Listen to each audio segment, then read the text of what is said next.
ಈ ಕತೆ ಬಂದು ರಾಜಸ್ಥಾನದ ಪಿಂಟೂದು. ಅವನು ಸೀದಾ ಸಾದಾ ಸ್ವಭಾವದವನು, ಬಡವ, ಆದ್ರೆ ತುಂಬಾ ನಿಯತ್ತಿತ್ತು. ಪಿಂಟು ಸಸ್ಯಾಹಾರಿ ಆದ್ರೂ ಕೂಡ ಚಿಕನ್ ಮಾಡೋದ್ರಲ್ಲಿ ಅವನು ಪರಿಣಿತನಾಗಿದ್ದ. ಮತ್ತೆ ಚಿಕನ್ ನಲ್ಲಿ ಅವನು ವಿವಿಧವಾದ ಅಡಿಗೆಗಳನ್ನ ಮಾಡ್ತಾ ಇದ್ದ. ಹೇಗ್ ನಡೀತಾ ಇದೆ ಪಿಂಟು ಅವರೇ? ಹಾ, ಚೆನ್ನಾಗಿ ನಡೀತಾ ಇದೆ ಅಕ್ಕ. ನೀವ್ ಹೇಗಿದ್ದೀರಾ? ಹಾ, ನಾನ್ ಚೆನ್ನಾಗಿದ್ದೀನಿ. ಹಾಗೆ ಇವತ್ತು ನಮ್ ಟೀಟು ಬರ್ಡೇ ಇದೆ. ಅರೆ ವಾ, ನನ್ನ ಕಡೆಯಿಂದ ಟೀಟುಗೆ ಬರ್ಡೇ ವಿಶಸ್ನ ತಿಳಿಸ್ಬಿಡಿ. ಅವನಿಗೆ ಯಾವಾಗ್ಲೂ ಒಳ್ಳೇದಾಗ್ಲಿ ಅಕ್ಕ. ಖಂಡಿತ ತಿಳಿಸ್ತೀನಿ. ಹಾ, ಇವತ್ತು ನಿಮ್ ಕೈಯಾರೆ ಸಖತ್ತಾಗಿರೋ ದಮ್ ಬಿರಿಯಾನಿ ಮಾಡ್ಕೊಡ್ಬೇಕು, ಸರಿನಾ? ಇವತ್ತು ತುಂಬಾ ಜನ ನೆಂಟರು ಬರ್ತಾರೆ. ನಿಮ್ ಕೈಯಾರ ಮಾಡಿರೋ ದಮ್ ಬಿರಿಯಾನಿನ ಅವ್ರು ತಿನ್ನಿಸ್ಬೇಕು. ಹಾ, ಖಂಡಿತವಾಗ್ಲು. ನೀವು ನಿಶ್ಚಿಂತೆಯಿಂದ ಇರಿ. ಸಾಯಂಕಾಲ ಸರಿಯಾಗಿ ಚಿಕನ್ ತಯಾರಾಗಿ ನಿಮ್ಮ ಮನೆಗೆ ಬರುತ್ತೆ. ಪಿಂಟುವಿನ ಜೀವನ ಹೀಗೆ ನಡೀತಾ ಇತ್ತು. ಅವನ ಮಾತಿಂದ ಮತ್ತು ಅವನು ಮಾಡೋ ಅಡಿಗೆಯಿಂದ ಎಲ್ಲರ ಮನಸ್ಸನ್ನ ಗೆಲ್ತಿದ್ದ. ಹಾಗೇನೆ ಅವನ ಹೋಟೆಲ್ ಮಾಲೀಕ ಕೂಡ ಅವನ ಮೇಲೆ ಫಿದಾ ಆಗಿದ್ದ. ನಿಮ್ಗೆ ಊಟ ಇಷ್ಟ ಆಯ್ತು ಅಂತ ತಿಳ್ಕೊಂಡು ನನಗೆ ತುಂಬಾನೇ ಖುಷಿ ಆಯ್ತು. ಮತ್ತೊಂದ್ಸಲ ಖಂಡಿತವಾಗ್ಲೂ ಬರ್ಬೇಕು. ಅರೆ ವಾ ಪಿಂಟು, ನಿನ್ ಬಗ್ಗೆ ಹೇಳಕ್ ಮಾತೇ ಇಲ್ಲ. ಗೊತ್ತಿಲ್ಲ ನೀನು ಗ್ರಾಹಕರಿಗೆ ಎಂತ ಜಾದು ಮಾಡ್ತೀಯ ಅಂತ. ಅಲ್ಲ, ಎಲ್ರು ಖುಷಿಯಿಂದಾನೆ ವಾಪಸ್ ಹೋಗ್ತಾರೆ. ಅಷ್ಟೇ ಅಲ್ಲ, ಪದೇ ಪದೇ ಬರ್ತಾರೆ. ಅದು ಇದೆಲ್ಲ ದೇವರ ಕೃಪೆ ದಣಿಗಳೇ. ಅಯ್ಯೋ, ಇದೆಲ್ಲ ನಿನ್ನ ಶ್ರಮ ಪಿಂಟು. ನೀನ್ ಬಂದ್ಮೇಲೆ ನನ್ನ ಹೋಟೆಲ್ ನಲ್ಲಿ ವ್ಯಾಪಾರ ಡಬಲ್ ಆಗಿದೆ. ಮುಂದೆ ಇನ್ನೂ ಚೆನ್ನಾಗಾಗುತ್ತೆ. ಖಂಡಿತವಾಗ್ಲು ದಣಿ, ನೀನು ಇದೇ ರೀತಿ ಕೆಲಸಗಳನ್ನ ಮಾಡ್ಕೊಂಡು ಹೋಗು. ಗ್ರಾಹಕರಿಗೆ ಏನ್ ಇಷ್ಟ ಆಗಲ್ಲ ಎಲ್ಲ ತಿಳ್ಕೊ. ಗ್ರಾಹಕರು ನಮ್ಗೆ ದೇವ್ರ ತರ, ಅವ್ರಿಗೆ ನೋವಾಗೋದಕ್ಕೆ ಬಿಡ್ಬೇಡ. ಅರ್ಥ ಆಯ್ತಾ? ಆಗ್ಲಿ ದಣಿ. ಪಿಂಟುವಿನ ಅಡ್ಗೆಯಿಂದ ಆ ಹಳ್ಳಿ ಮಾತ್ರ ಅಲ್ಲ, ಅಕ್ಕಪಕ್ಕದ ಹಳ್ಳಿಗೆ ಕೂಡ ಆ ಹೋಟೆಲ್ ಹೆಸರು ಗೊತ್ತಿತ್ತು. ಜನಗಳು ದೂರದ ಊರಿಂದ ಪಿಂಟು ಮಾಡಿರೋ ಚಿಕನ್ ತಿನ್ನೋದಕ್ಕೆ ಆ ಹಳ್ಳಿಗೆ ಬರ್ತಿದ್ರು.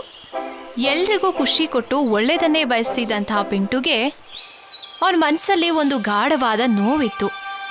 ಅವನಿಗಿದ್ದಂಥ ನೋವು ಏನಂದ್ರೆ ಅವನ ಜಮೀನು. ಅಮ್ಮ, ನಾನು ಇವತ್ತು ಏನೆಲ್ಲ ಮಾಡಿದ್ದೀನೋ ಅದಕ್ಕೆ ನೀವೇ ಕಾರಣ.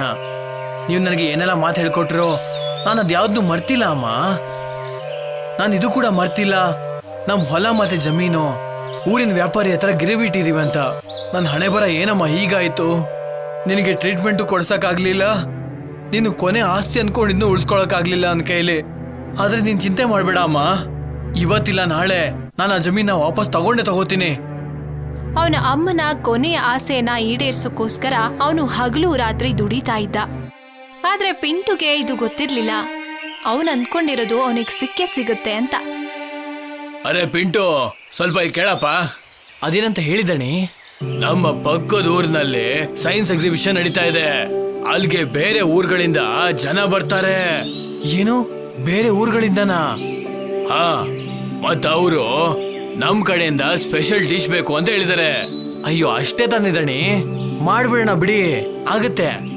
ಇಲ್ಲ, ಆಗುತ್ತೆ ಅಂತ ನನಗೂ ಕೂಡ ಗೊತ್ತು. ಅವ್ರು ಹೇಳಿದಾರೆ ಹೊರಗಿನ ಜನ ಎಲ್ಲ ಬರ್ತಾರೆ ಅಂತ. ಮತ್ತ ಅವ್ರಿಗೆ ಜಾಸ್ತಿ ಖಾರ ಇಷ್ಟ ಆಗಲ್ಲ. ಅದಕ್ಕೆ ಏನಾದ್ರೂ ಹೊಸದಾಗಿ ಕಡಿಮೆ ಖಾರ ಹಾಕಿ ಸ್ಪೆಷಲ್ ಆಗಿ ಏನಾದ್ರೂ ಮಾಡ್ಬೇಕು. ಓ, ಖಾರ ಕಮ್ಮಿ ಬೇಕಾ? ಸರಿ ದಣಿ, ಆಗುತ್ತೆ. ಹೌದು, ಈ ಎಕ್ಸಿಬಿಷನ್ ಇರೋದು ಯಾವಾಗ? ನಾಳೆ. ಇನ್ನೊಂದು ಕೆಲಸ ಮಾಡು, ಮನೆಗೆ ಹೋಗಿ ಆರಾಮಾಗಿ ಯೋಚನೆ ಮಾಡು ಹೊಸದಾಗಿ ಏನ್ ತಯಾರು ಮಾಡ್ಬೋದು ಅಂತ. ಆಮೇಲೆ ಅದನ್ನ ನಾವು ಅಲ್ಲಿ ಕಳ್ಸ್ಕೊಡೋಣ. ಆಗ್ಲಿ ದಣಿ. ಮಾಲೀಕನ ಮಾತನ್ನ ಕೇಳಿ ಪಿಂಟುಗೆ ತುಂಬಾನೇ ಖುಷಿ ಆಯ್ತು. ಅವನಿಗೆ ಇಷ್ಟು ದಿನ ಹೊಸದಾಗಿ ವಿಶೇಷವಾಗಿ ಏನಾದ್ರೂ ಮಾಡೋದಕ್ಕೆ ಅವಕಾಶನೇ ಸಿಕ್ಕಿರ್ಲಿಲ್ಲ. ಈಗ ಎಕ್ಸಿಬಿಷನ್ ಕಾರಣದಿಂದ ಅವನಿಗೊಂದು ಅವಕಾಶ ಸಿಕ್ತು. ಮಾರನೇ ದಿನ ಪಿಂಟು ಸಾಮಾನ್ ತರೋದಕ್ಕೆ ಅಂತ ಅಂಗಡಿಗೆ ಹೋದ. ಪಿಂಟು ಅವನೇನ್ ತಗೋಬೇಕಂದ್ಕೊಂಡಿದ್ನೋ ಅದನ್ನ ತಗೋತಾ ಇದ್ದ. ಆಗ ಅವನ ಗಮನ ಒಂದು ವಸ್ತು ಮೇಲೆ ಬಿತ್ತು. ಅರೆ, ಇದೇನಿದು? ಕುಂಬಳಕಾಯಿ. ಯಾಕೆ ನಾನು ಇದನ್ನ ಉಪಯೋಗಿಸ್ಕೊಂಡು ಹೊಸದಾಗಿ ಏನಾದ್ರೂ ಮಾಡಬಾರ್ದು? ಮಾರ್ಕೆಟ್ ಅಲ್ಲಿ ಇದ್ದ ದೊಡ್ಡ ದೊಡ್ಡ ಕುಂಬಳಕಾಯಿನ ನೋಡಿ ಅವನಿಗನ್ನಿಸ್ತು, ಪಂಪ್ಕಿನ್ ಚಿಕನ್ ಯಾಕೆ ಮಾಡಬಾರ್ದು ಅಂತ. ಮತ್ತವನು ಅದನ್ನ ತಗೊಂಡು ಮನೆ ಕಡೆ ಬಂದ. ನೋಡ್ರಪ್ಪ, ಅಂತೂ ಇಂತೂ ಮನೆಗೆ ಬಂದಾಯ್ತು. ಯಪ್ಪ, ಏನ್ ಇಷ್ಟೊಂದು ಬಿಸಿಲು. ಅದ್ ಬಿಡು, ನಡಿ ಪಿಂಟು, ಹೊಸದಾಗಿ ಏನಾದ್ರೂ ತಯಾರು ಮಾಡೋಣ. ಪಿಂಟು ಕುಂಬಳಕಾಯಿ ಮತ್ತೆ ಚಿಕನ್ ತಂದಿದ್ದ. ಆದ್ರೆ ಅವನಿಗೆ ಸ್ವಲ್ಪ ಭಯ ಇತ್ತು, ಒಂದ್ ವೇಳೆ ಈ ಎಕ್ಸ್ಪೆರಿಮೆಂಟ್ ಹಾಳಾಗೋದ್ರೆ ಅಂತ. ಆದ್ರೆ ಅವನು ಸೋಲೊಪ್ಕೊಂಡ್ಲಿಲ್ಲ. ಅವನು ಮನಸ್ಸಿಟ್ಟು ಆ ಕೆಲ್ಸನ ಶುರು ಮಾಡ್ದ. ಉಫ್, ಭಯ ಆಗ್ತಾ ಇದೆ. ಭಗವಂತ, ಹೇಗಾದ್ರೂ ಮಾಡಿ ಈ ಕೈಯಲ್ಲಿ ಒಳ್ಳೆ ಅಡಿಗೆ ಮಾಡ್ಸಪ್ಪ. ಮತ್ತವನು ಚಿಕನ್ ಅನ್ನ ತೊಳೆದು ವಿಶೇಷವಾದ ಮಸಾಲಾನ ಹಾಕಿ ಬಿಟ್ಟ. ಈಗ ಚಿಕನ್ ಅಲ್ಲಿ ಗರಂ ಮಸಾಲ, ಉಪ್ಪು, ಅರಿಶಿನ, ಆಲೂಗಡ್ಡೆ ಎಲ್ಲ ಚೆನ್ನಾಗಿ ಮಿಕ್ಸ್ ಮಾಡಾಗಿದೆ. ಈಗ ಕುಂಬಳಕಾಯಿ ಸರ್ದಿ. ಮತ್ತವನು ಬ್ಯಾಗಲ್ಲಿದ್ದ ಕುಂಬಳಕಾಯಿನ ಚೆನ್ನಾಗಿ ತೊಳೆದು ಜ್ಯೂಸ್ ಮಾಡ್ದ. ಈಗ ಚಿಕನ್ ಮಾಡೋಕೆ ದೊಡ್ಡ ಪಾತ್ರೆಯಲ್ಲಿ ಎಣ್ಣೆ ಹಾಕಿ ಎಲ್ಲಾ ಮಸಾಲಾನು ಹಾಕಿ ಕಲಿಸ್ದ. ಮತ್ತದ್ರಲ್ಲಿ ಚಿಕನ್ ಮತ್ತೆ ಕುಂಬಳಕಾಯಿ ರಸ ಹಾಕಿ ಬಿಟ್ಬಿಟ್ಟ. ಸರಿ, ಈಗ ಪಾತ್ರೆ ಮುಚ್ಚಾಯ್ತು, ಒಲೆ ಕೂಡ ಸಣ್ಣಗಿಟ್ಟಿದ್ದೀನಿ. ಈಗ ಅನ್ನ ಮಾಡ್ಕೋತೀನಿ. ಅವನು ಪಕ್ಕದಲ್ಲೇ ಅನ್ನ ಮಾಡ್ಕೊಂಡ. ಅವನು ಕುಂಬಳಕಾಯಿ ರಸದಿಂದ ಬೇಯಿಸಿದ್ದ ಚಿಕನ್ ಅನ್ನ ಅದಕ್ಕೆ ಹಾಕೊಂಡ. ಮತ್ತೆ ದಮ್ಗೆ ಅಂತ ಇಟ್ಟ. ಮತ್ತೆ ಸ್ವಲ್ಪ ಹೊತ್ತಾದ್ಮೇಲೆ ಪಿಂಟುವಿನ ಪಂಪ್ಕಿನ್ ಚಿಕನ್ ಮತ್ತೆ ಬಿರಿಯಾನಿ ತಯಾರಾಗೋಯ್ತು. ಸರಿ, ಅಂತೂ ಇಂತೂ ನಾನು ಮಾಡ್ಬಿಟ್ಟೆ. ದಣಿಗಳೇ, ಅರೆ ಪಿಂಟು, ಇಷ್ಟು ದೊಡ್ಡ ಪಾತ್ರೆ ತಗೊಂಡು ಎಲ್ಲಿಂದ ಬರ್ತಾ ಇದೀಯಾ? ಮನೆಯಿಂದ ದಣಿಗಳೇ. ಪಕ್ಕದೂರಿನ ಸೈನ್ಸ್ ಎಕ್ಸಿಬಿಷನ್ಗೆ ನನ್ ಕಡೆಯಿಂದ ಸ್ಪೆಷಲ್ ಪಂಪ್ಕಿನ್ ಚಿಕನ್ ರೆಡಿ ಆಗಿದೆ. ಏನು, ಪಂಪ್ಕಿನ್ ಚಿಕನ್? ಅರೆ ವಾ, ಒಳ್ಳೇದು. ನಾನು ಈಗಲೇ ಇದನ್ನ ಎಕ್ಸಿಬಿಷನ್ಗೆ ಕಳಿಸ್ತೀನಿ. ಸೇಟ್ಗೆ ಅವನು ಪಂಪ್ಕಿನ್ ಚಿಕನ್ ಬಿರಿಯಾನಿಯನ್ನ ಕೊಟ್ಟು ಅವನು ಪ್ರತಿನಿತ್ಯದ ಕೆಲ್ಸನ ಶುರು ಮಾಡ್ದ. ಸೇಟು ಅದೇ ಸಮಯಕ್ಕೆ ಅವರು ಎಕ್ಸಿಬಿಷನ್ಗೆ ಹೋಗಿದ್ರು. ಅಲ್ಲೆಲ್ರೂ ಊಟಕ್ಕೆ ಅಂತ ಕೂತಿದ್ರು. ಪಿಂಟು ಮಾಡಿದ್ದ ಸ್ಪೆಷಲ್ ಪಂಪ್ಕಿನ್ ಚಿಕನ್ ಅನ್ನ ತಿಂತಾ ಇದ್ರು. ಆಗ, ಓ ಮೈ ಗಾಡ್, ಇದನ್ನ ಯಾರು ಮಾಡಿದ್ದು? ಏನಾಯ್ತು ಸರ್? ಏನಾದರೂ ತೊಂದರೆ ಆಗಿದ್ಯಾ?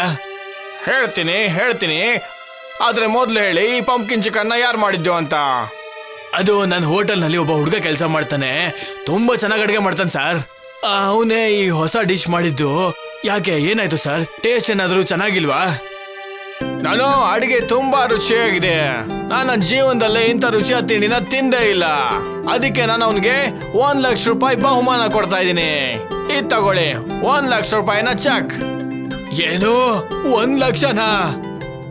ಹೊರಗಡೆಯಿಂದ ಬಂದಿದ್ದಂತ ಆ ವ್ಯಕ್ತಿ ಮಾತನ್ನ ಕೇಳಿ ಸೇಟು ಕಣ್ಣಲ್ಲಿ ನೀರ್ ಬಂತು. ಅವ್ರು ಒಂದು ಕ್ಷಣನೂ ವೇಸ್ಟ್ ಮಾಡದೆ ಬೇಗ ಬಂದು ಪಿಂಟುಗೆ ಆ ಚೆಕ್ ಅನ್ನ ಕೊಟ್ರು. ಪಿಂಟು, ಅಯ್ಯೋ ದಣಿಗಳೇ, ನಿಧಾನವಾಗಿ. ನೀವು ಓಡ್ಕೊಂಡು ಬರ್ತಾ ಇದೀರಲ್ಲ, ಯಾಕೆ, ಏನಾಯ್ತು? ಅಯ್ಯೋ, ಓಡ್ ಬರ್ದೆ ಇನ್ನೇನಪ್ಪ ಮಾಡ್ಲಿ. ನೋಡಿಲ್ಲಿ, ನಿನ್ನ ಶ್ರಮದ ಫಲ ಸಿಕ್ತು. ಏನು, 1 ಲಕ್ಷನಾ? ಹಾ ಪಿಂಟು, ನಿನ್ನ ಕಷ್ಟಕ್ಕೆ ಫಲ ಸಿಕ್ತು. ಹಾ ದಣಿಗಳೇ, ನಾನು ಇವತ್ತೇ ಆ ವ್ಯಾಪಾರಿ ಹತ್ರ ಹೋಗ್ಬಿಟ್ಟು ಲೆಕ್ಕ ಚುಕ್ತಾ ಮಾಡ್ಕೊಂಡ್ ಬರ್ತೀನಿ.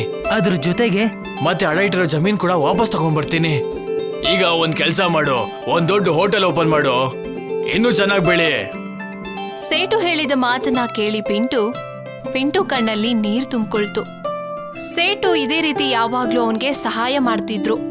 ಇಷ್ಟೆಲ್ಲ ಆದ್ರೂ ಕೂಡ ಪಿಂಟುನ ಅವರು ಅವರ ಮುಷ್ಟಿಯಲ್ಲಿ ಇಟ್ಕೊಳ್ದೆ ಅವನ ಹಾರೋಕೆ ಬಿಟ್ರು. ಅವನಿಗೆ ಪ್ರೋತ್ಸಾಹ ಕೊಟ್ರು. ಕೊನೆಗೂ ಪಿಂಟು ಆ ದುಡ್ಡನ್ನ ತಗೊಂಡು ಅವನ ಹೊಸ ಬದುಕನ್ನ ಶುರು ಮಾಡ್ದ.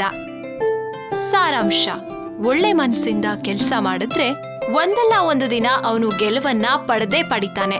ಪಿಂಟು ಕೂಡ ತನ್ನ ಒಳ್ಳೆ ಮನಸ್ಸು ಮತ್ತೆ ಹೊಸ ಪ್ರಯೋಗದಿಂದ ಅವನ ಕನಸನ್ನ ನನಸು ಮಾಡ್ಕೊಂಡ. ಮತ್ತೆ ಪಂಪ್ಕಿನ್ ಚಿಕನ್ ಅವನ ಹಣೆ ಬರಹಾನೆ ಬದಲಾಯಿಸ್ಬಿಡ್ತು. ಮತ್ತೆ ಆರ್ಯನ್ ಅವರ ಗೆಳೆಯನಾದ ಮೋಡದ ಜೊತೆಗೆ ಗಂಗಾಪುರಕ್ಕೆ ಬಂದಿದ್ದಾರೆ. ಕಬೀರ್ ಮತ್ತೆ ಆರ್ಯನ್ ಅವರ ಅಪ್ಪಂದಿರು ಅವರಿಗೆ ಮಾನ್ಸ್ಟರ್ ಮೋಡದ ಬಗ್ಗೆ ಪೂರ್ತಿ ಕಥೆನ ಹೇಳ್ತಾ ಇದ್ದಾರೆ. ಕಾಲಸುಂಡ್ ಎಂಬ ಒಬ್ಬ ಗಾಳಿಯ ಜಾದುಗಾರ ಇದ್ದ.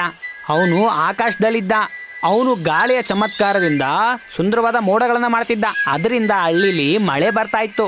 ಹಳ್ಳಿ ಜನ ಅವನು ಸುರಿಸ್ತಿದ್ದ ಮಳೆಗೆ ಅವನ್ನ ಹೊಗಳ್ತಾ ಇದ್ರು. ಮತ್ತೆ ಕಾಲ್ಸುಂಡ್ಗೆ ಅವ್ರ ಖುಷಿನೇ ಅವನಿಗೆ ಖುಷಿ ಕೊಡ್ತಿತ್ತು. ಆದ್ರೆ ಒಂದಿನ ಊರಿನ ಜನರು ಅವನ ಮೋಡನ ನೋಡಿ ತಮಾಷೆ ಮಾಡೋಕ್ ಶುರು ಮಾಡಿದ್ರು. ಅದನ್ನ ಅವನು ತುಂಬಾ ಕಷ್ಟಪಟ್ಟು ಮಾಡಿದ್ದ. ಅದರಿಂದ ಅವನ ಮನಸ್ಸಿಗೆ ತುಂಬಾ ಘಾಸಿ ಆಯ್ತು. ಅವನು ಅನ್ಕೊಂಡಿದ್ದ ಹಳ್ಳಿ ಜನ ಯಾವತ್ತೂ ಈ ರೀತಿ ಅವನಿಗೆ ಮಾಡಲ್ಲ ಅಂತ. ಅವನಿಗೆ ಕೋಪ ಬಂತು. ಮತ್ತೆ ಅವನು ಅವನ ಜಾದುವಿನ ಶಕ್ತಿಯನ್ನ ಬಿಟ್ಟೇ ಬಿಟ್ಟ. ಅವನು ಕೋಪದಿಂದ ಒಂದು ಕಪ್ಪು ಮೋಡನ ರೂಪ ಪಡ್ಕೊಂಡ. ಮತ್ತೆ ಆ ಹಳ್ಳಿಯನ್ನ ಚೆನ್ನಾಗಿ ಮಳೆ ಸುರಿಸಿ ಮುಳುಗಿಸ್ಬೇಕು ಅನ್ಕೊಂಡ. ಆಗ ಹಳ್ಳಿಯ ಜನ ಖುಷಿಯಿಂದ ಗಂಗಾಪುರದಲ್ಲಿ ಇರಬಾರ್ದು ಅಂತ ಈ ರೀತಿ ಕಾಲ್ಸುಂಡ್ ಮಾನ್ಸ್ಟರ್ ಮೋಡನಾಗಿ ಬದಲಾದ. ಅವನದಕ್ಕೆ ಹಳ್ಳಿ ಮೇಲೆ ಸೇಟ್ ತೀರಿಸ್ಕೋಬೇಕು ಅಂತ ಹೀಗೆ ಮಾಡ್ತಾನೆ. ನಾವಿದಕ್ಕೆ ಏನಾದ್ರೂ ಉಪಾಯ ಹುಡುಕ್ಲೇಬೇಕು. ಹಾ, ಇಲ್ಲಾಂದ್ರೆ ನಾವು ಎಲ್ಲಿವರೆಗೂ ಹಳ್ಳಿಯಿಂದ ದೂರ ಇರೋದು? ಮಗನೇ, ನಾವು ತುಂಬಾನೇ ಪ್ರಯತ್ನ ಪಟ್ಟಿದ್ದೀವಿ, ಆದ್ರೆ ಆ ಮಾನ್ಸ್ಟರ್ ಮೋಡನ ತಡೆಯಕ್ಕಾಗ್ಲಿಲ್ಲ. ನೀವು ನಿಜವಾಗ್ಲೂ ಆ ಮೋಡದಿಂದ ತಪ್ಪಿಸ್ಕೋಬೇಕು ಅಂದ್ರೆ ನೀವಿಬ್ರು ಈ ಮೋಡದ ಜೊತೆ ಹೊರಟೋಗಿ ಇಲ್ಲಿಂದ. ನಾವ್ ಈ ರೀತಿ ಇಡೀ ಊರನ್ನ ಬಿಟ್ಟು ಹೋಗೋದಿಲ್ಲ. ಈ ಮಾನ್ಸ್ಟರ್ ಮೋಡಕ್ಕೆ ನಾವೇನಾದ್ರೂ ಒಂದು ಉಪಾಯ ಮಾಡಲೇಬೇಕು. ಅವನನ್ನ ತಡೆಯೋದಕ್ಕೆ ಒಂದೇ ಒಂದು ಉಪಾಯ ಇರೋದು. ಹೇಳಿ, ಅದೇನು ಉಪಾಯ?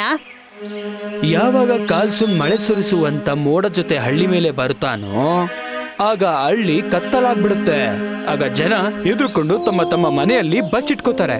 ಆಗ ಹಳ್ಳಿಯ ಹಳೆ ಗುಹೆಯಲ್ಲಿ ಒಂದು ಬೆಳಕು ಬರುತ್ತೆ. ನಾವಾಗ ಅಲ್ಲಿಗೋದ್ರೆ ಕಾಲ್ಸುಂಡನ್ ಬಗ್ಗೆ ಇನ್ನೂ ತಿಳ್ಕೋಬಹುದು. ಮತ್ತೆ ಬನ್ನಿ ನಾವ್ ಅಲ್ಲಿಗೆ ಹೋಗೋಣ. ಆರ್ಯನ್ ಮತ್ತೆ ಕಬೀರ್ ಆ ಕಾಲ್ಸುಂಡ್ ಮೋಡದ ಬಗ್ಗೆ ಇನ್ನೂ ಮಾಹಿತಿ ತಿಳಿದುಕೊಳ್ಳಲು ಅವ್ರ ಆ ಗುಹೆ ಹತ್ರ ಹೋಗ್ತಾರೆ. ಗುಹೆ ಒಳಗಡೆ ಹೋಗೋದಕ್ಕೆ ನನಗೆ ಭಯ ಆಗ್ತಿದೆ. ಹಾ, ಅಲ್ಲೇನಾದ್ರೂ ಕಾಲ್ಸುಂಡ್ ಏನಾದ್ರೂ ಇದ್ರೆ ಏನ್ ಮಾಡೋದು? ನಾನ್ ನಿಮ್ ಜೊತೆ ಇದೀನಲ್ಲ, ನೀವ್ ಎದುರುಕೋಬೇಡಿ. ಆರ್ಯನ್, ಕಬೀರ್ ಮತ್ತೆ ಮೋಡ 3 ಜನ ಗುಹೆಯೊಳಗೆ ಹೋಗ್ತಾರೆ. ಒಳಗೆ ಹೋದಾಗ ಒಂದು ಬೆಳಕನ್ನು ಅವರು ನೋಡ್ತಾರೆ. ಇವರು 3 ಜನ ಆ ಬೆಳಕ ಹತ್ರ ಹೋಗ್ತಾರೆ. ಒಳಗೆ ಹೋಗ್ತಾ ಇದ್ದಾಗ ಅವರು ಒಂದು ಅಪ್ಸರೆ ಅಂತ ಒಂದು ಹುಡುಗಿನ ನೋಡ್ತಾರೆ. ಅವಳ ಹತ್ರ ಚಮಕ್ ಚಮಕ್ ರೆಕ್ಕೆಗಳಿದ್ವು. ನಾವು ಗಂಗಾಪುರ ಹಳ್ಳಿಯಿಂದ ಬಂದಿರೋದು. ನಮ್ಗೆ ಕಾಲ್ಸುಂಡ್ ಮೋಡದ ರಹಸ್ಯ ತಿಳ್ಕೋಬೇಕು. ನನಗವನ ಬಗ್ಗೆ ಏನೂ ವಿಷಯಗಳು ಗೊತ್ತಿಲ್ಲ. ಕಾಲ್ಸುಂಡ್ ಗಂಗಾಪುರದಲ್ಲಿ ಸುಳಿದಾಡ್ತಿರುವಾಗ ಈ ಗುಹೆಯಿಂದ ಒಂಥರ ಕಿರಣ ಹೊರಗಡೆ ಬರುತ್ತೆ. ನಾನು ನನ್ನ ಜಾದುವಿಂದ ಅವನನ್ನ ತಡೆಯಲು ತುಂಬಾ ಪ್ರಯತ್ನಿಸ್ತಿದ್ದೆ. ಗಂಗಾಪುರದ ಜನನ ರಕ್ಷಿಸಬೇಕು ಅಂತ ನಾನು ತುಂಬಾ ಪ್ರಯತ್ನ ಪಡ್ತಿದ್ದೆ. ಆದ್ರೆ ಅವನು ತುಂಬಾ ಶಕ್ತಿಶಾಲಿ ಆಗಿದ್ದಾನೆ. ನನಗೆ ಅವನಿಂದ ಹಳ್ಳಿ ಜನರನ್ನ ಕಾಪಾಡಕ್ ಆಗ್ತಾ ಇರ್ಲಿಲ್ಲ. ಅಪ್ಸರೆ ಮಾತುಗಳನ್ನ ಕೇಳಿ ಕಬೀರ್ ಮತ್ತೆ ಆರ್ಯನ್ ಇಬ್ಬರಿಗೂ ತುಂಬಾ ಬೇಜಾರಾಗತ್ತೆ. ಕಾಲ್ಸುಂಡ್ ಮೋಡನ ತಡೆಯುವಂತ ಯಾವ್ದಾದ್ರೂ ಒಂದು ಉಪಾಯ ಇದ್ರೆ ಹೇಳಿ ಪ್ಲೀಸ್, ನಮ್ಗೆ ಹೇಳಿ. ಇಲ್ಲಾಂದ್ರೆ ನಮ್ ಪೂರ್ತಿ ಹಳ್ಳಿನ ನಾಶ ಮಾಡ್ತಾನೆ. ನೀವೆಲ್ಲ ಕಾಲ್ಸುಂಡ್ ವಿಷಯಗಳನ್ನ ತಿಳ್ಕೋಬೇಕಾದ್ರೆ ಹವಾರಾಮ್ ಹತ್ರ ಹೋಗ್ಬೇಕು. ಈ ಅವರಂ ಯಾರು? ಹವಾರಾಮ್ ಒಬ್ಬ ಜಾದೂಗಾರ ಆಗಿದ್ದಾನೆ. ಅವನು ಕಾಲ್ಸುಂಡ್ನ ಸಹೋದರ. ಮೊದಲು ಅವರಿಬ್ರು ಸೇರ್ಕೊಂಡು ತುಂಬಾ ಜಾದೂಗಳನ್ನ ಮಾಡ್ತಾ ಇದ್ರು. ಆದ್ರೆ ಕಾಲ್ಸುಂಡ್ ಈಗ ಮಾನ್ಸ್ಟರ್ ಆಗ್ಬಿಟ್ಟಿದ್ದಾನೆ. ಹವಾರಾಮ್ ಒಳ್ಳೆ ಜನರಿಗೆ ಸಹಾಯ ಮಾಡ್ತಾನೆ. ಹಾಗಾದ್ರೆ ನಾವು ಅವರಾಮ್ ಹತ್ರ ಹೋಗ್ಬೇಕಾಗತ್ತೆ. ಅವನೇ ನಮ್ಗೇನಾದ್ರೂ ಹೇಳ್ತಾನೆ. ನಮ್ಗೆ ಅವರಂ ಎಲ್ಲಿ ಸಿಗ್ತಾನೆ? ಅವನು ಅವನ ಹಳ್ಳಿಯಾದ ಜಾದೂ ನಗರದಲ್ಲಿ ಇರ್ತಾನೆ. ಅಪ್ಸರೆಯು ಈ 3 ಹವಾರಾಮ್ ಬಗ್ಗೆ ಮಾಹಿತಿಯನ್ನ ನೀಡ್ತಾಳೆ. ಕಬೀರ್, ಆರ್ಯನ್ ಮತ್ತೆ ಆ ಮೋಡವು ಹವಾರಾಮ್ ಇರೋ ಜಾಗಕ್ಕೆ ಹೋಗಕ್ ಶುರು ಮಾಡ್ತಾರೆ. ಕಬೀರ್ ಮತ್ತೆ ಆರ್ಯನ್ ಅವರ ಸ್ನೇಹಿತನಾದ ಮೋಡದ ಜೊತೆಗೆ ಜಾದೂನಗರ್ಗೆ ಹೋಗ್ತಾರೆ. ಆಗ ಆರ್ಯನ್ ಮತ್ತೆ ಕಬೀರ್ ರೆಕ್ಕೆಗಳಿದ್ದ ಪ್ರಾಣಿಗಳು ಹಾರೋದನ್ನ ನೋಡ್ತಾರೆ. ನೋಡಿ, ಇಲ್ಲಿ ಬೆಕ್ಕುಗೂ ಕೂಡ ರೆಕ್ಕೆಗಳಿದೆ, ಅವು ಹಾರ್ತಾ ಇದೆ. ಹಾ, ಅಲ್ಲಿ ನೋಡು, ಇಲ್ಲಿ ಮನೆನೂ ಕೂಡ ಹಾರ್ತಾ ಇದೆ. ಕಬೀರ್ ಮತ್ತೆ ಆರ್ಯನ್ ಇಬ್ರು ಜಾದೂನಗರನ ನೋಡಿ ತುಂಬಾನೇ ಆಶ್ಚರ್ಯ ಪಡ್ತಾರೆ. ಅವ್ರು ಹೋಗ್ತಾ ಇರುವಾಗ ಒಬ್ಬ ಜಾದೂಗಾರ ಬೆಕ್ಕಾಗೋದನ್ನ ಅವರು ನೋಡ್ತಾರೆ. ಈ ಜಾದೂನಗರ ಅಂತೂ ತುಂಬಾನೇ ಚೆನ್ನಾಗಿದೆ. ಅವರಮ್ಮನ್ ಮನೆ ಹುಡುಕೋದ್ ಬದಲು ನನ್ ಮನ್ಸು ಹೇಳ್ತಿದೆ ಇಲ್ಲೇ ಸುತ್ತಾಡೋಣ ಅಂತ. ನಾವು ಆಮೇಲೂ ಕೂಡ ಸುತ್ತಾಡಬಹುದು. ಮೊದಲು ನಾವು ಅವರಾಮ್ನ ಮನೆ ಹುಡ್ಕೋಣ. ಜಾದೂನಗರಲ್ಲಿರೋ ಪ್ರತಿಯೊಂದು ಮನೆಯೂ ಒಂದೇ ತರ ಇರತ್ತೆ. ಆರ್ಯನ್, ಕಬೀರ್ ಮತ್ತೆ ಮೋಡಕ್ಕೆ ಕನ್ಫ್ಯೂಸ್ ಆಗಕ್ ಶುರು ಆಗತ್ತೆ. ಈ ಹವಾರಾಮ್ ಮನೆ ಯಾವುದು ಅಂತ ಅವ್ರಿಗೆ ಗೊತ್ತಾಗಲ್ಲ. ಆಗ ಅವರು ಮರದ ಕೆಳಗೆ ಒಂದು ತಾತ ಕೂತಿರೋದನ್ನ ನೋಡ್ತಾರೆ. ತಾತ, ಇದ್ರಲ್ಲಿ ಇರುವಂತ ದಾರಿನ ತೋರಿಸ್ತೀರಾ? ಆ ತಾತ ಆರ್ಯನ್ನಿಂದ ಕಾಗದವನ್ನು ತಗೊಳ್ತಾರೆ. ಅದ್ರಲ್ಲಿ ಬರೆದಿರೋದನ್ನ ಅವರು ಓದ್ತಾರೆ. ಮಕ್ಕಳೇ, ನೀವು ಇಲ್ಲಿಗೆ ಹೋಗ್ಬೇಕಾ? ಹೌದು ತಾತ. ಇಲ್ಲಿಂದ 10 ಹೆಜ್ಜೆ ಮುಂದೆ ಹೋದ್ರೆ ಒಂದು ಬಾವಿ ಸಿಗುತ್ತೆ. ಅಲ್ಲಿ ಬಲಕ್ ತಿರ್ಕೊಳ್ಳಿ. ಸ್ವಲ್ಪ ನೀವು ಮುಂದಕ್ಕೆ ಹೋದ್ರೆ ಅಲ್ಲಿ ಒಂದು ಸ್ಕೂಲ್ ಸಿಗುತ್ತೆ. ಮತ್ತೆ ಅಲ್ಲೂ ಬಲಕ್ ತಿರ್ಕೊಳ್ಳಿ. ಮತ್ತೆ ಅಲ್ಲಿಂದ ಸ್ವಲ್ಪ ಮುಂದೆ ಹೋದ್ಮೇಲೆ ಒಂದು ಬಾವಿ ಕೂಡ ಸಿಗುತ್ತೆ. ಅಲ್ಲೂ ಕೂಡ ಬಲಕ್ ತಿರ್ಕೊಳ್ಳಿ. ಮತ್ತೆ ಅಲ್ಲೊಂದು ಮನೆ ಕಾಣಿಸುತ್ತೆ. ಹಾಗಾದ್ರೆ ಅದು ಅವರಮ್ಮ ಅವ್ರ ಮನೆನಾ? ಇಲ್ಲ, ಅದು ನನ್ನ ಮನೆನೇ. ಹೋಗಿ ಹೋಗಿ ನನ್ನ ಕನ್ನಡಕ ತಗೊಂಬನ್ನಿ. ನಾನು ಅಡ್ರೆಸ್ನ ಓದಿ ಹೇಳ್ತೀನಿ. ಆರ್ಯನ್, ಕಬೀರ್ ಮತ್ತೆ ಆ ಮೋಡವು ಆ ತಾತನ ಮನೆಗೆ ಹೋಗ್ತಾರೆ. ಮತ್ತೆ ಕನ್ನಡಕನ ತಗೊಂಡು ಬರ್ತಾರೆ. ಆ ತಾತ ಅಡ್ರೆಸ್ನ ಓದ್ತಾರೆ. ಅರೆ, ಇದು ನಮ್ಮನೆ ಅಡ್ರೆಸ್ಸೇ. ಏನು? ನಿಮ್ಗೆ ಯಾರು ಬೇಕಾಗಿರೋದು? ನಮ್ಗೆ ಜಾದೂಗರ್ ಅವರಂ ಬೇಕು. ಜಾದೂಗರ್ ಅವರಾಮ್ ನಾನೇ. ಹೇಳಿ, ಏನ್ ವಿಷಯ? ತಾತ, ನಾವು ಗಂಗಾಪುರಿಂದ ಬಂದಿರೋದು. ಹೌದು ತಾತ, ನಮ್ಗಂತೂ ತುಂಬಾ ದೊಡ್ಡ ಸಮಸ್ಯೆ ಆಗಿದೆ. ನಿಮ್ಮ ತಮ್ಮ ಕಾಲ್ಸುಂಡ್ ಇದಾರಲ್ಲ, ಅವರು ಮಾನ್ಸ್ಟರ್ ಮೋಡದ ರೂಪ ಪಡ್ಕೊಂಡಿದ್ದಾರೆ. ಅವ್ರು ಯಾವಾಗ್ಲೂ ಗಂಗಾಪುರದ ಕಡೆನೆ ಸುಳಿದಾಡ್ತಿರ್ತಾರೆ. ಅವ್ರು ಎಷ್ಟು ಜೋರಾಗಿ ಮಳೆ ಸುರಿಸ್ತಾರೆ ಅಂದ್ರೆ ಇಡೀ ಊರೇ ಮುಳುಗೋಗುತ್ತೆ. ಅದಕ್ಕೇನಾದ್ರೂ ಉಪಾಯ ಇದ್ರೆ ಹೇಳಿ ತಾತ. ಇದು ನಿಮ್ಮ ಹಳ್ಳಿಯ ಜನ ಮಾಡಿರೋ ಕರ್ಮದ ಫಲವನ್ನ ಅನುಭವಿಸ್ತಾ ಇದ್ದಾರೆ. ಮೊದಲು ನಾವು ಗಂಗಾಪುರದ ಹಳ್ಳಿ ಜನರಿಗೆ ಸಹಾಯ ಮಾಡ್ತಾ ಇದ್ವಿ. ಯಾವಾಗ ನಿಮ್ಮ ಹಳ್ಳಿ ಜನಕ್ಕೆ ಸಹಾಯ ಬೇಕಾಗಿತ್ತೋ ಆವಾಗ ನಮ್ಮ ಜಾದುವಿಂದ ಮಳೆನ ಸುರಿಸ್ತಾ ಇದ್ವಿ. ಆದ್ರೆ ಒಂದಿನ ಹಳ್ಳಿಯ ಜನರು ನಮ್ಮ ಜಾದುವಿನ ಮೇಲೆ ತಮಾಷೆ ಮಾಡಿದ್ರು. ಆದ್ರೆ ತಾತ, ಯಾರೋ ಮಾಡಿದ ತಪ್ಪಿಗೆ ಇಡೀ ಹಳ್ಳಿ ಯಾಕೆ ಅನುಭವಿಸ್ಬೇಕು? ನಾನು ನನ್ನ ತಮ್ಮ ಕಾಲ್ಸುಂಡನಿಗೆ ಅರ್ಥ ಮಾಡಿಸ್ದೆ, ಯಾರೋ ಮಾಡಿದ ಕರ್ಮಕ್ಕೆ ಇವ್ರಿಗೆಲ್ಲ ಯಾಕೆ ಶಿಕ್ಷೆ ಕೊಡ್ತೀಯ ಅಂತ. ಬೇಡ ಅಂದೆ. ಅವನು ನನ್ನ ಮಾತನ್ನ ಕೇಳೋದೇ ಇಲ್ಲ. ಅವನೀಗ ಮಾನುಷರಾಗಿ ಬದಲಾಗಿದ್ದಾನೆ. ನೀವೀಗ ಒಂದು ಉಪಾಯನ ಹೇಳಿಲ್ಲ ಅಂದ್ರೆ ನಮ್ಮೂರು ನೀರಲ್ಲೇನೆ ಮುಳುಗೋಗ್ಬಿಡುತ್ತೆ, ಗಂಗಾಪುರ ಇರಲ್ಲ. ಇರು, ನಾನೊಂದು ಉಪಾಯನ ಹುಡುಕ್ತೀನಿ. ಹವಾರಾಮ್ ಒಂದು ಜಾದೂನ ಮಾಡ್ತಾರೆ. ಆಗ ಅವರ ಕೈನಲ್ಲಿ 2 ಬಿಲ್ಲು ಮತ್ತೆ 2 ಬಾಣಗಳು ಪ್ರಕಟವಾಗತ್ತೆ. ಹವಾರಾಮ್ ಆ ಬಿಲ್ಲು ಮತ್ತು ಬಾಣಗಳನ್ನ ಆರ್ಯನ್ ಮತ್ತೆ ಕಬೀರ್ಗೆ ಕೊಡ್ತಾರೆ. ಈ ಬಿಲ್ಲು ಮತ್ತೆ ಬಾಣನ ಹುಷಾರಾಗಿಟ್ಕೊಳ್ಳಿ. ಆ ಮಾನ್ಸ್ಟಾರ್ ಮೋಡ ನಿಮ್ಮ ಹಳ್ಳಿ ಸುತ್ತಮುತ್ತ ಸುಳಿದಾಡ್ತಿದ್ರೆ ಆಗ ಈ ಬಾಣನ ಅವನ ಮೇಲೆ ಬಿಡಿ. ಆಗ ಅವನ ಹತ್ರ ಇರೋ ನೀರೆಲ್ಲ ಖಾಲಿ ಆಗೋಗುತ್ತೆ. ಮತ್ತೆ ನಿಮ್ಮ ಹಳ್ಳಿಗೆ ಆ ಮಾನ್ಸ್ಟಾರ್ ಮೋಡದಿಂದ ಶಾಶ್ವತವಾಗಿ ಮುಕ್ತಿ ಸಿಗುತ್ತೆ. ಆದ್ರೆ ಆ ಮಾನ್ಸ್ಟರ್ ಮೋಡ ತುಂಬಾ ವೇಗವಾಗಿ ಹೋಗುತ್ತೆ. ನನ್ನ ಕೈಲೂ ಹಿಡಿಯಕ್ಕಾಗಲ್ಲ. ಮತ್ತೆ ಅವನಿಗೆ ಹೇಗ್ ನಾವು ಬಾಣ ಹೊಡೆಯೋದು? ನಾನ್ ನಿಮ್ಗೆ ಒಂದು ಮಂತ್ರ ಕೊಡ್ತೀನಿ. ಅದರಿಂದ ನಿಮ್ಗೆ ಒಂದು ರೆಕ್ಕೆ ಬರುತ್ತೆ. ಆಗ ನೀವು ಮಾನ್ಸ್ಟರ್ ಮೋಡ ತರಾನೇ ವೇಗವಾಗಿ ಹೋಗ್ಬೋದು. ಗಾಳಿಯ ವೇಗ ನನ್ನದಾಗೂ ಬೇಗ, ಗೆಳೆಯನ ಶಕ್ತಿ ನನಗೀಗ ಯುಕ್ತಿ. ಮೋಡ ಆ ಮಂತ್ರಗಳನ್ನ ಒಂದ್ಸರಿ ಹೇಳ್ತಾರೆ. ಆಗ ಅವ್ರಿಗೆ ರೆಕ್ಕೆಗಳು ಬಂದ್ಬಿಡತ್ತೆ. ಆರ್ಯನ್, ಕಬೀರ್, ಬನ್ನಿ ಬೇಗ ಬನ್ನಿ, ನಾವೀಗ ಹೋಗಿ ಆ ಮಾನ್ಸ್ಟರ್ ಮೋಡಕ್ಕೆ ಪಾಠ ಕಲ್ಸೋಣ. ಆರ್ಯನ್ ಮತ್ತೆ ಕಬೀರ ಮೋಡದ ಮೇಲೆ ಹೋಗಿ ಕೂತ್ಕೊಳ್ತಾರೆ. ಮೋಡವು ಆಕಾಶದಲ್ಲಿ ಹಾರ್ಕೊಂಡು ಹೋಗುತ್ತೆ. ಆರ್ಯನ್ ಮತ್ತೆ ಕಬೀರ್ ಕೈಗಳಲ್ಲಿ ಬಿಲ್ಲು ಮತ್ತೆ ಬಾಣಗಳಿವೆ. ಮಾನ್ಸ್ಟರ್ ಮೋಡವು ಇವರುಗಳನ್ನ ನೋಡಿ ಓಡಕ್ಕೆ ಶುರು ಮಾಡತ್ತೆ. ಈ ಸಲ ನಾನು ನಿನ್ನ ಬಿಡೋದಿಲ್ಲ ಕಾಲಸುಂಡ್. ಮಾನ್ಸ್ಟರ್ ಮೋಡವು ಇವರ ಮೇಲೆ ಸಿಡಿಲ್ನ ಹಾಕೋಕೆ ಶುರು ಮಾಡುತ್ತೆ. ಆದ್ರೆ ಆ ಮೋಡವು ರೆಕ್ಕೆಗಳ ಸಹಾಯದಿಂದ ಕಬೀರ್ ಮತ್ತೆ ಆರ್ಯನ್ ಜೊತೆ ಜೋರಾಗಿ ಹಾರ್ಕೊಂಡು ಅವರಿಬ್ಬರನ್ನು ಕಾಪಾಡುತ್ತೆ. ಕಬೀರ್ ಮತ್ತೆ ಆರ್ಯನ್ ನೋಡ್ತಾರೆ, ಆ ಮಾನ್ಸ್ಟರ್ ಮೋಡವು ಅವರನ್ನೇ ಹಿಂಬಾಲಿಸ್ಕೊಂಡ್ ಬರುತ್ತೆ. ಆಗ ಇಬ್ರು ಆ ಬಾಣಗಳನ್ನ ಬಿಡಕ್ ಶುರು ಮಾಡ್ತಾರೆ. ಬಾಣದಿಂದ ಬೆಂಕಿ ಬರಕ್ ಶುರು ಆಗತ್ತೆ. ಆಗ ಮಾನ್ಸ್ಟರ್ ಮೋಡದಲ್ಲಿದ್ದ ಎಲ್ಲ ನೀರು ಬತ್ತ ಹೋಗಕ್ಕೆ ಶುರು ಆಗತ್ತೆ. ಅದು ಗಾಳಿ ರೂಪದಲ್ಲಿ ಒಡೆದು ಹೋಗ್ಬಿಡತ್ತೆ. ಕಬೀರ್ ಮತ್ತೆ ಆರ್ಯನ್ ಖುಷಿಯಾಗಿ ಜೈಕಾರ ಹಾಕಕ್ ಶುರು ಮಾಡ್ತಾರೆ. ಥ್ಯಾಂಕ್ಸ್ ಗೆಳೆಯ. ಇದರಲ್ಲಿ ಥ್ಯಾಂಕ್ಸ್ ನ ಅವಶ್ಯಕತೆ ಏನಿದೆ? ನೀನಿರ್ಲಿಲ್ಲ ಅಂದಿದ್ರೆ ಮಾನ್ಸ್ಟರ್ ಮೋಡಕ್ಕೆ ಮುಕ್ತಿ ಕೊಡಕ್ ಆಗ್ತಿರ್ಲಿಲ್ಲ. ಬನ್ನಿ, ಈಗ ನಾವು ನಿಮ್ಮ ಹಳ್ಳಿಗೆ ಹೋಗೋಣ. ಆರ್ಯನ್ ಮತ್ತೆ ಕಬೀರ್ ಅವರ ಸ್ನೇಹಿತನಾದ ಮೋಡದ ಜೊತೆ ಅವರ ಹಳ್ಳಿಗೆ ವಾಪಸ್ ಹೋಗ್ತಾರೆ. ಆಗ ಬೆಳಕು ಬಂದಿರುತ್ತೆ. ಎಷ್ಟೋ ದಿನಗಳ ನಂತರ ಹಳ್ಳಿ ಜನರಿಗೆ ಬೆಳಕು ನೋಡಲು ಅವಕಾಶ ಸಿಗತ್ತೆ. ಮಾನ್ಸ್ಟರ್ ಮೋಡದ ಆ ಛಾಯೆಯು ಹಳ್ಳಿಯಿಂದ ಓಡ್ ಹೋಗಿರುತ್ತೆ. ಹಳ್ಳಿಯ ಜನರು ಖುಷಿಯಾಗಿದ್ದಾರೆ.